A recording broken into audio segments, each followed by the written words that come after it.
اس کی حساسیت کا ادراک نہیں ہو پا رہا ابھی تک۔ جن علاقوں میں ذرا امن ہے، کچھ سکون ہے، وہ اس کا ادراک نہیں کر پا رہے کہ جو صورتحال آج خیبر پختونخوا میں ہے یا بلوچستان میں ہے۔ اللہ تعالیٰ اس ملک کو سلامت رکھے، ہمیں اس وطن کی سلامتی، اس کی وحدت اور اس کی یکجہتی عزیز ہے۔ یہ ہمارا گھر ہے، اور اگر کوئی ہمارے گھر کو اجاڑتا ہے تو ضرور ہم نے اپنے گھر کی حفاظت کے لیے کردار ادا کرنا ہے۔ جس وقت میں اس سے قبل یہاں گفتگو کر رہا تھا، ایک ہفتہ پہلے، آج وہاں کی صورتحال مختلف ہو گئی ہے۔ پہلے تو یہ مسئلہ تھا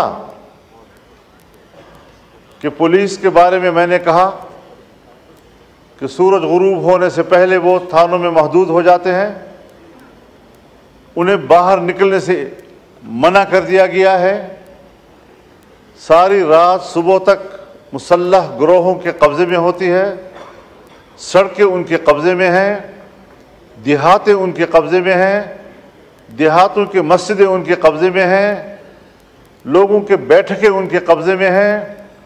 اور اس صورتحال میں آپ مجھے بتائیں کہ پھر ریاست کی رٹ کہاں ہے؟ فوج کہاں ہے؟ ریاست کی دفاع کی قوت کدھر ہے؟ کیا اس کا فرض صرف اس اسلام آباد تک محدود ہے کہ وہ اپنے مخالفین پر دعویٰ بول دیں اور کہیں کہ ہم ریاست کا تحفظ کر رہے ہیں؟ کیا عوام کی کوئی حقوق نہیں ہے؟ آج وہاں پر پولیس نے دھرنے دیے ہوئے ہیں۔ لکی مروت سے دھرنا شروع ہوا ہے، اور اب یہ ڈیرہ اسماعیل خان میں بھی بڑھ رہا ہے، صورتحال وہاں بھی پھیل رہی ہے، باجوڑ میں بھی چلا گیا ہے، بنو میں بھی چلا گیا ہے، اور مختلف اضلاع میں اگر پولیس نے دھرنا دے دیا، بائیکاٹ کر دیا، اپنے فرض کے انجام دہی سے پیچھے ہٹ گئے، آپ مجھے بتائیں کہ کیا صورتحال ہوگی؟ ہماری نہ سنی جائے، کم از کم اپنے ریاستی ادارے پولیس کی تو سنی جائے۔ کہاں ہم کھڑے ہیں؟ کیوں اس چیز کا احساس نہیں ہو رہا ہمارے لیے؟ ہم لگے ہوئے ہیں کہ صاحب ہمارے ہاں آئینی ترامیم کی جائیں، ہمارے ہاں ادارے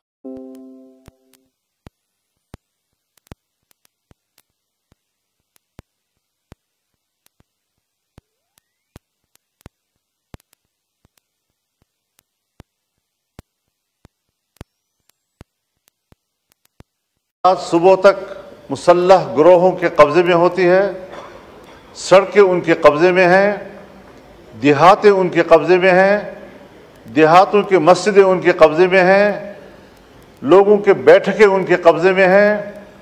اور اس صورتحال میں آپ مجھے بتائیں کہ پھر ریاست کی رٹ کہاں ہے؟ فوج کہاں ہے؟ ریاست کی دفاع کی قوت کدھر ہے؟ کیا اس کا فرض صرف اس اسلام آباد تک محدود ہے کہ وہ اپنے مخالفین پر دعویٰ بول دیں اور کہیں کہ ہم ریاست کا تحفظ کر رہے ہیں؟ کیا عوام کی کوئی حقوق نہیں ہے؟ آج وہاں پر پولیس نے دھرنے دیے ہوئے ہیں۔ لکی مروت سے دھرنا شروع ہوا ہے، اور اب یہ ڈیرہ اسماعیل خان میں بھی بڑھ رہا ہے، صورتحال وہاں بھی پھیل رہی ہے، باجوڑ میں بھی چلا گیا ہے، بنو میں بھی چلا گیا ہے، اور مختلف اضلاع میں اگر پولیس نے دھرنا دے دیا، بائیکاٹ کر دیا، اپنے فرض کے انجام دہی سے پیچھے ہٹ گئے، آپ مجھے بتائیں کہ کیا صورتحال ہوگی؟ ہماری نہ سنی جائے، کم از کم اپنے ریاستی ادارے پولیس کی تو سنی جائے۔ کہاں ہم کھڑے ہیں؟ کیوں اس چیز کا احساس نہیں ہو رہا ہمارے لیے؟ ہم لگے ہوئے ہیں کہ صاحب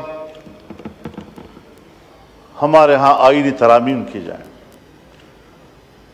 ہمارے ہاں ادارے اور اداروں کے بڑے وہ اپنے ایکسٹینشن کے لیے فکر مند ہیں، اپنے اداروں کی اصلاح اور تقویت کے لیے فکر مند نہیں ہیں.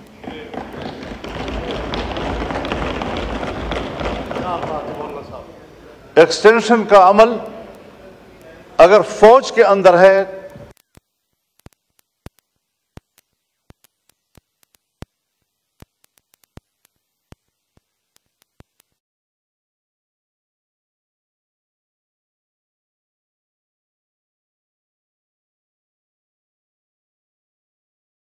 پہلے وہ تھانوں میں محدود ہو جاتے ہیں، انہیں باہر نکلنے سے منع کر دیا گیا ہے. ساری رات صبح تک مسلح گروہوں کے قبضے میں ہوتی ہے، سڑکیں ان کے قبضے میں ہیں، دیہاتیں ان کے قبضے میں ہیں، دیہاتوں کی مسجدیں ان کے قبضے میں ہیں، لوگوں کے بیٹھکیں ان کے قبضے میں ہیں. اور اس صورتحال میں آپ مجھے بتائیں کہ پھر ریاست کی رٹ کہاں ہے؟ فوج کہاں ہے؟ ریاست کی دفاع کی قوت کدھر ہے؟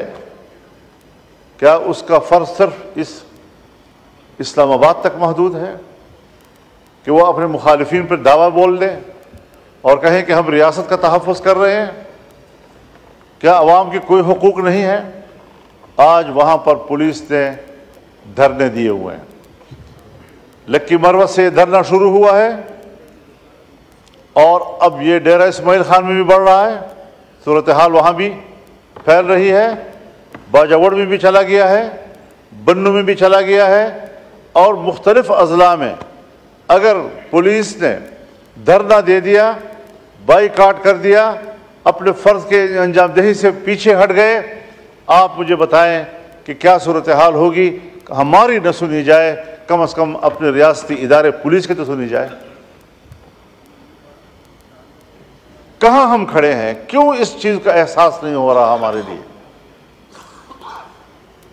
ہم لگے ہوئے ہیں کہ صاحب ہمارے ہاں آئینی ترامیم کی جائیں.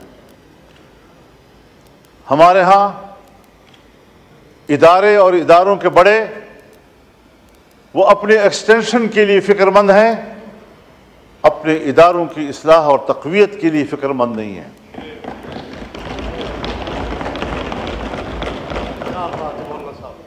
ایکسٹینشن کا عمل اگر فوج کے اندر ہے